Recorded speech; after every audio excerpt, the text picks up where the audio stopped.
Let's go. Wednesday, August 19th. Welcome to Covers' best MLB bets for the day. We got Derek Carty here. We got Joe Osborne coming up, and I got 4 picks coming in the 3-hole. Let's just enjoy afternoon baseball. Now, with a man who probably knows how to price things in more than anybody else, is there any difference? And we never talk about these things, and I'm always scared to ask you off the top without any rehearsal. Is there any difference in pricing and afternoon stuff in the model, or is that maybe just a narrative that I like to drive up sometimes? Or is it just really hard to quantify? Yeah, the only thing that's actually in the model that'll drive it is weather. I mean, afternoon games tend to be hotter than night games, so assuming that's the case, that will get priced in. But that's it. I do think there's probably more to it, like especially in parks, especially certain times of year, certain times of day where, the shadows, probably have a real impact. But like, I don't have a database of where the shadows are in every park at every time of year, every time. Like, I don't have that to quantify it. Some day after night fatigue stuff could be there. That would be easier to quantify. I haven't tried to do it yet. So yeah. Shadows. That's literally hilarious, right? But any edge is an edge. If you can know, I don't know if you've ever played baseball, trying to catch a fly ball at dusk in a dusk sky, maybe one of the hardest things to do from 350 feet away. Yeah. So like that kind of stuff, I think does have a real world impact that we just don't have granular enough data to be able to quantify. All right. Happy going there in the chat. Everybody's fired up. And why are you fired up? Because we got afternoon baseball. We got Tommy Pham decided to hide yesterday and hit the bench. Imagine being that human being. Imagine calling everybody out. You finish your game, you bat, flip, a walk. You're quote tweeting beat writers for the Jays on MLB. And then you go, right? You get your warm up. You go to the clubhouse. You get your coffee or whatever, your little afternoon meal. And you go to the, like, just picturing myself like going to see like the grade 7 volleyball lineup that the coach used to post outside of the gym, right? And you go to see the lineup and Tommy goes one time down and he's like, I'm not on there. Hold on, let me just double check.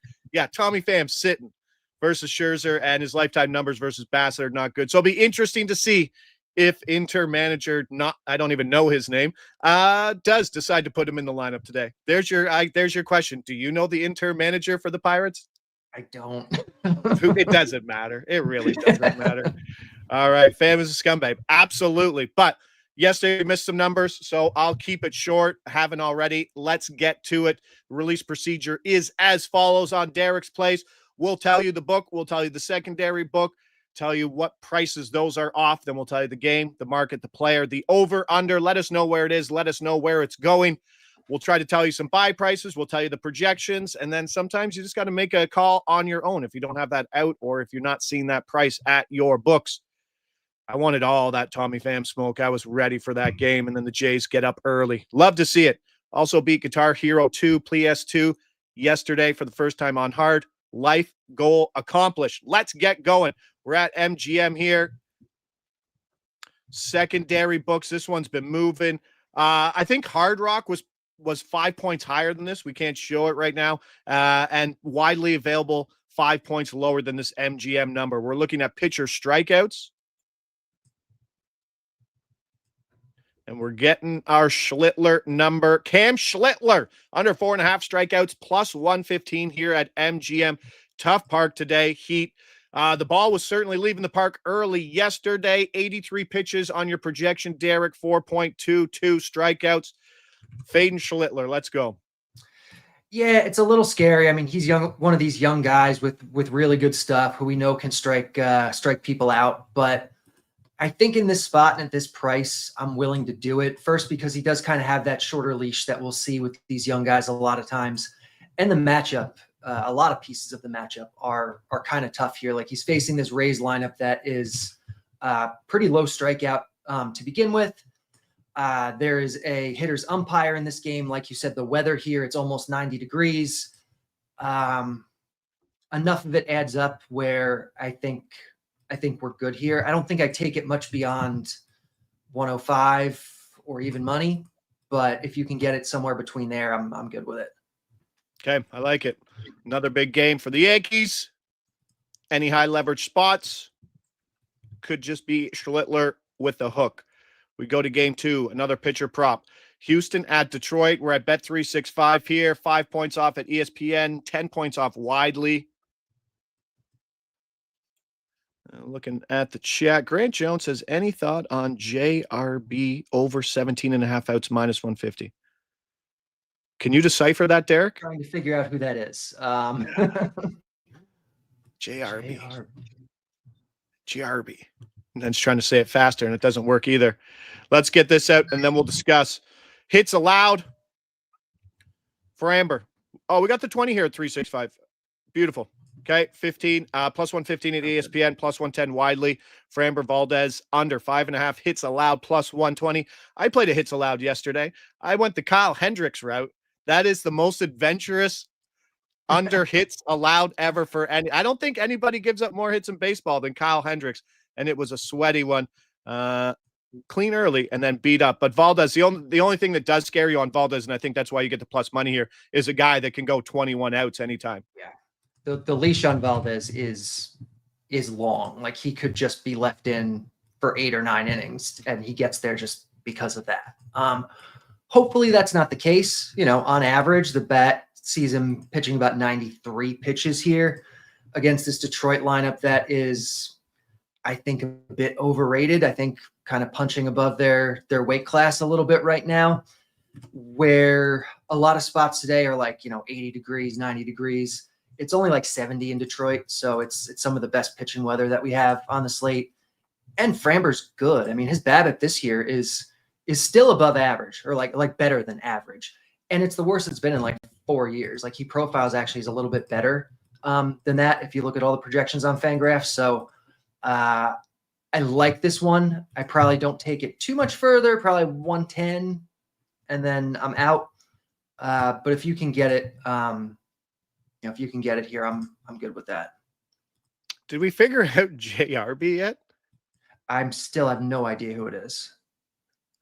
Who would be over 17.5 and minus 150? I'm just trying to think of which pitcher on the slate today would be that. Well, speaking of over 17.5, you were talking about Hendricks. If you follow on Twitter, we put out. You dropped his over 15.5. Yes.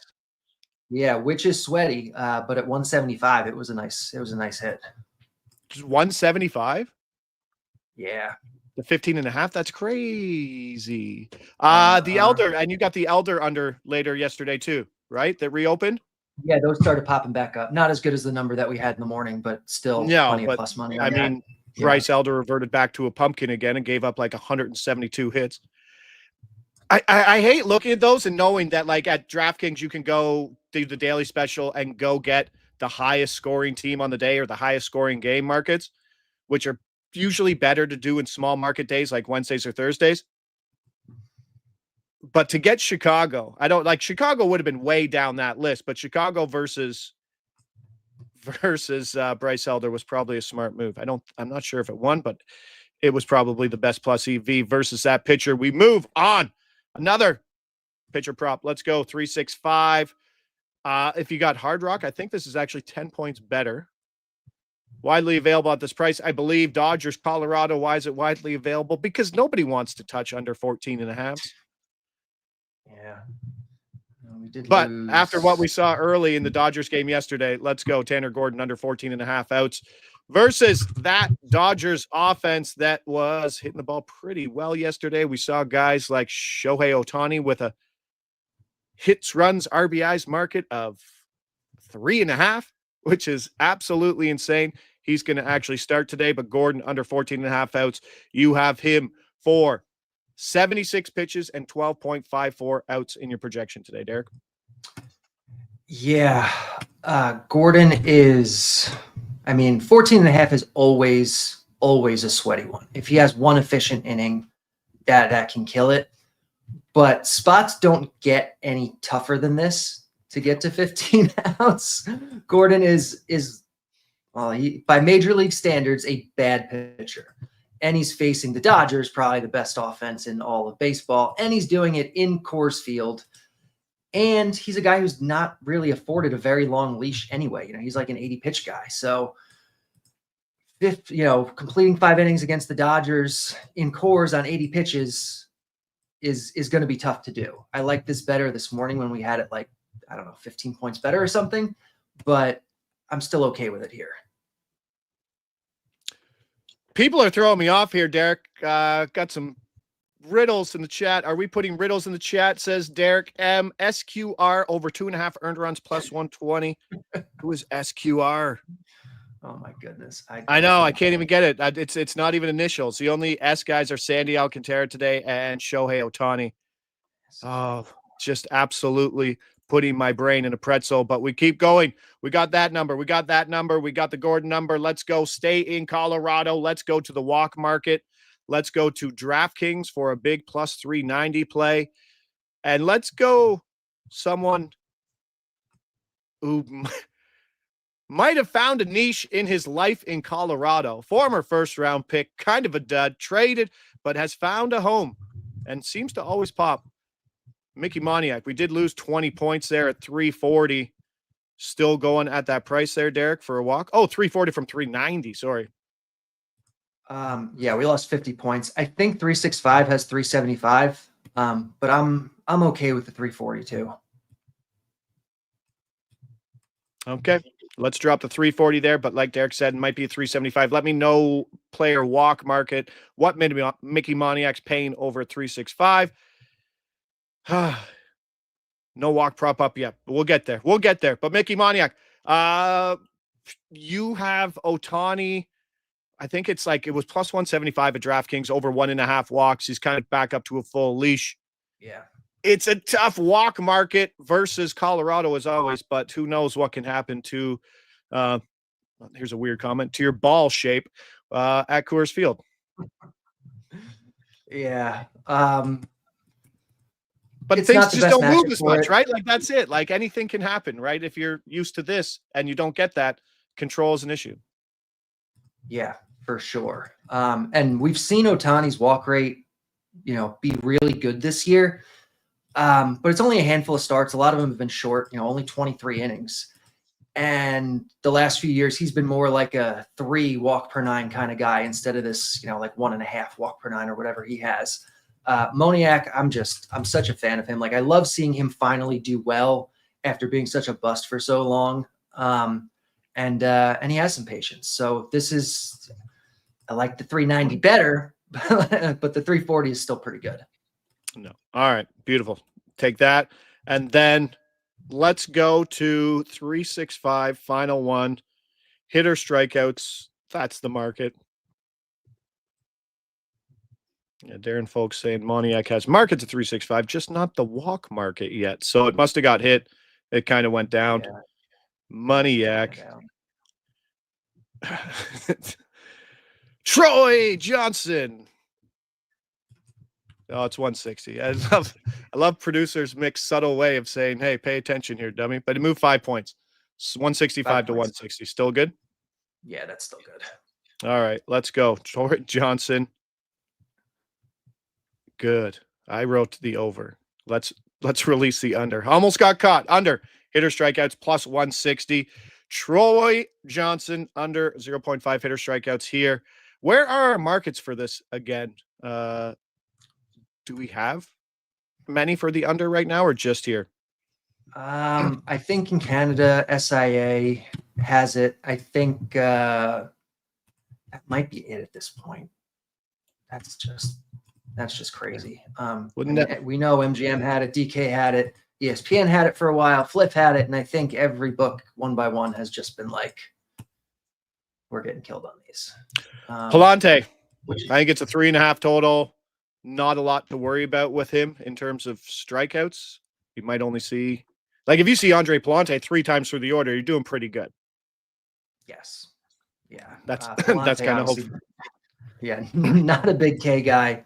Johnston, better track record of Ks in the minors than he's had in his small major league sample so far. High pinch hit risk. So this one looks good. Awesome. Nice day. We didn't get all our numbers, but we did release all the plays. We got Cam Schlittler under 4.5 strikeouts. Framber Valdez under 5.5 hits allowed. Tanner Gordon not to get 15 outs at even money. Mickey Moniak for a walk. Got it at the 340. Keep an eye on the 365 line when that opens. And then Troy Johnson to not strike out at plus 160. Derek, I appreciate it. Let's have an afternoon that bleeds into a profitable evening. You're back here Friday. I'm off, but the boys will take care of you then. Joe's coming up, but we'll see you Friday. Later, pal. All right. Have a good one. All right. I love catching up. You're like, why is Josh not talking? Josh has struggles with trying to read the chat, especially when guys like Milo are talking, because it's very, very appreciative for the chat, especially guys I know who've been here for 4 years. And let's bring in the man himself, Joe Osborne, who is ready to kick off the NFL content season today. Middlecoff is back. Looking forward to that conversation. Joe, happy Wednesday. How are you, pal? Hey, buddy. I'm good. Yeah, we're about to get really busy again, but it's a good kind of busy. So really looking forward to it. Really looking forward to the stretch run of the Major League Baseball season as well. What were your initial thoughts on the Daniel Jones announcement yesterday? Surprised, or is it just a battle between two bad quarterbacks? Anthony Richardson. I mean, that's a guy who didn't have a lot of experience in college. You know, he's a guy that had a lot of tools. He was very raw, but what we've seen from him, has he strung together 2 consecutive games? We're like, wow, okay, this guy's got some potential. No, he has not. He always gets injured as well. So it's looking like one of the worst draft picks in a very long time. Yeah, no, when Daniel Jones has to come in and save the season, then things are in trouble. But Derek Carty was saying before we got on here, I bet the market's probably pretty low on Daniel Jones. Indoor quarterback. Everybody's hating on him, so there could be some look into his overs. I got you for 2 picks here today in the afternoon stuff. Joe, St. Louis, Miami. Andre Palante. He's failed to go 18 outs in 5 of his last 6. You're back in that trend again today, pal. Bro, you just stole one of my talking points. Yes, Andre Palante, the pride of Paris, France. Here we go. So, yeah, we're going to go under 17.5 outs, minus 125. So, all about the home-away splits here for this one. Palante has been a different pitcher on the road lately. He's notably gone under 17.5 outs in 5 of his last 6 on the road. And just awful form here lately. He's had 3 starts this month, 9.26 ERA. Now he's taking on a Marlins team that's top 10 in OPS versus righties over the last 2 weeks. They do hit much better at home compared to on the road. And they're maybe due for a little bit of luck here at the plate as well. Top 10 in hard contact percentage over the past week, but just 24th in batting average and balls in play during that stretch. So yeah, Palante, I like him to get hooked before the 6 IP mark. Lovely. St. Louis is one of the few teams, I believe, traveling today. Miami to Tampa Bay, not a lot of them, but he and his team, one of them. We go to Palante and we go to the Mets, who, I mean, things were pretty dire there for Mets fans, just New York fans in general in baseball. But the Mets seem to be back on track. 3-game winning streak and pretty good matchup versus Brad Lord for the Nats. How you taking this angle here? Yeah, they're hammering right-handed pitching, and that's like the key talking point here, or my key message behind this bet. Over 5.5 hits allowed at plus 115. Love that plus money here. Brad Lord, baby. So since joining the rotation post All-Star break, he's allowed 6+ hits in 3 of his 5 starts, including all 3 at home, including 7 last time out versus the Phillies. So he's been much worse at home. He's allowing an opponent's batting average that's 44 points higher compared to on the road. And Mets red hot versus right-handed pitching, first in batting average and OPS versus righties over the last 2 weeks. They lead Major League Baseball with a 3.11 average over the last week. So Brad Lord over 5.5 hits allowed. Let's go Mets. Boom. Love it. 2 and done. And that's what we get, but I appreciate it. You were hot last week. We carried on to here. Everybody keep an eye out for Joe. Lots of football content coming. The start of the season is around the corner. And as Joe told me before, don't forget about that game in Brazil on Friday. Love it. I think if people get out of that game without getting injured, it's a win for the NFL. Yeah, greasy track last year, I recall, or something with the turf was messed up there. Yeah, wasn't it Jalen Hurts who had to come out of that game? Or Jordan Love. Oh, sorry, it's Jordan Love. Thank you very Yeah. much. Yes, Jordan Love with that injury. And speaking of Jordan Love, Matthew Golden, I just got some 30-1 for Matthew Golden, offensive rookie of the year. Ooh. I just don't think anybody else in that receiving room is going to be there to get it. Jordan Love, interesting with that hand. And he, I know you've done a lot of future works. Not sure if we've dropped everything content-wise, but you got anything, a little taste before you go here? Anything that's looked up after preseason week 2 that's kind of tipped your cap as opposed to where you were in the preseason? Well, I like the 49ers to go under their win total of 10.5. I mean, everyone points to the schedule. It's a cupcake-looking schedule. It's a very easy-looking schedule. Absolutely, but it's a personnel issue with this team, man. All the guys that they're counting on to contribute are guys that are getting older and guys that are coming off major injuries. No more Deebo Samuel. So I think that offense could struggle. Lots of unders maybe early in the season. I think that Robert Saleh is a big win for them at defensive coordinator. But yeah, I think the 49ers are going to struggle to get double-digit wins this season. Yeah, it's going to be a very interesting division. See what happens with Stafford. Let's go. I wouldn't be I'm back in I wouldn't mind fading San Francisco all year. I just everybody's saying, oh, CMC is going to be back 100%. No, like, we don't know that. Like, the miles are there. This is a guy who's seen like 30 touches a game for a majority of his run. Guys like George Kittle, everybody still thinks George Kittle is one of the best tight ends in football. He's a boomer bust. I know. He got paid for what he did do, not for what he will do. And I'll just leave it at this. The 49ers are a team that gets by on reputation. That's They're it. a team, everyone, Shanahan's this incredible coach. And yeah, they got a lot of big names. All those big names, most of them are probably past their prime. And Christian McCaffrey, we know the history of the running back position. These guys do not get healthier with age. They slow down. If you lose even a half a step at the running back position, your window is starting to close. No, 100% agree. All right, pal, appreciate it. I'm gone tomorrow. I'm gone Friday, and you're going to pick up my slack. I appreciate it, pal. I bid you adieu. Have a good one. Peace. All right, football talk. Absolutely love football talk. We go. Something in the chat. Isn't Matthew Golden's height like 4'5"? How's that going to work for offensive rookie of the year? Yeah, 4'5", but he's got the best wide receiver speed of the draft and an offense that, let's be honest, has Josh Jacobs as the focal point, who's coming off 300 touch years and has 1,000 miles on that speedometer. The offensive rookie of the year, I think, is kind of wide open right now in terms of where you want to go, especially with the Jalen McMillan injury yesterday, too. Things are going to open up for Egbuka for sure in that passing game. Genty's there. Oh, Marion Hampton's a big look in that offense, and then Cam Ward. So there's plenty of positions that can get it done. But let's run this 4-pack of plays here all in the afternoon, because that's what I like to do. Cleveland, Arizona. I'm back on the fad. And by back on the fad, I mean under 17.5 outs. He burned me in Colorado. He did. He threw 100 pitches. And that was the first time he's done that in 18 starts. He has a 6.75 ERA in his last 4 with 35 hits allowed over just 21.1 innings pitched. He pitches to contact and people hit him early. Please don't go 100 pitches, because that's not what you do. You're a 90-pitch pitcher who gets lucky, and Cleveland is a team that sees a lot. So 17.5, even money, 11-4 to the under over his last 15 starts. Let's see that drop in quality/quantity coming off a heavy workload. Toronto, Pittsburgh. If you're a fan of the release show, if you followed it, this was a guy that we were all over, but he's back. And I don't think this actual leash, maybe a full leash, maybe a 75 to 85 pitch leash, is accounted for. Over 3.5 strikeouts plus 115. Vladdy could be out again.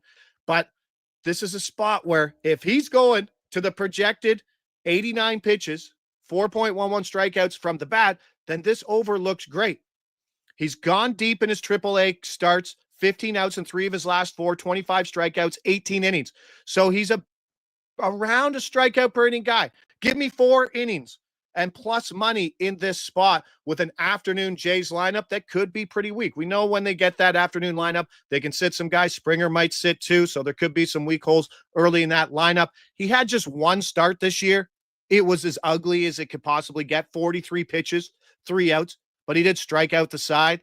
He does have that strikeout potential. Length could also push this over 2.5 earned runs and over 1.5 walks. I'm not releasing this, but that over 2.5 earned runs, over 1.5 walks at plus 228 at DraftKings is in my account as I want early action.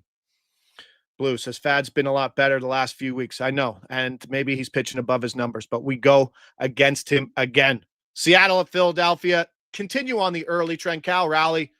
What a price. Over 1.5 hits, runs, RBIs, minus 120. Yes, it's versus Jesus Luzardo.